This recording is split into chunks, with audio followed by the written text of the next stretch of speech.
Sekarang Coach berada di Phillip Capital. Coach dengan Phillip Capital sejak 2016 lesen sebagai unit trust consultant. Siapa-siapa yang dah tahu buat investment melalui EPF akaun 1, yang masih aktif, yang tak aktif, boleh buat dengan Coach. Sebab special dengan Phillip Capital, dia satu lesen tapi boleh collab dengan semua company unit trust kat Malaysia. One single lesen.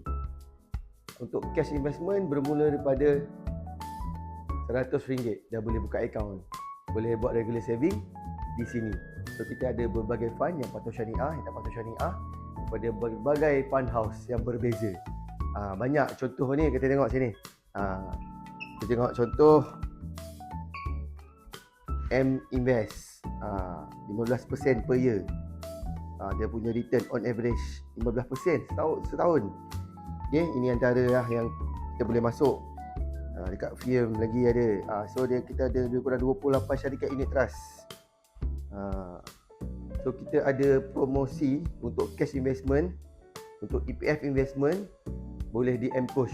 Coach kita minum, kita boleh tengok lagi sini. Sekarang kita tengok banyak fund house pilihan Phillip Macam Coach ada cakap tadi, ada 28 syarikat, lebih kurang 28 syarikat. So banyak tadi Coach tunjuk. Ini fund house sendiri, Phillip Capital. Dalam ni corporate profile, kita boleh tengok apa fund yang boleh masuk. Fund apa, dalam Phillip ni ada fund Phillip Equity Growth Fund, dia pun bagus. Prospectus ni Phillip Master Islamic Cash Fund. Ada banyak jenis fund kat sini. Boleh pilih.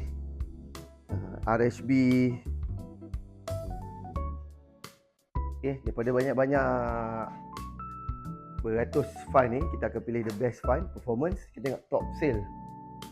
Tengok berapa dia orang buat. Daripada banyak-banyak fund tu, boleh tengok tu yang paling tinggi equity dia buat 15 juta, 1.3 juta, 400,000, 2 juta. Tengok.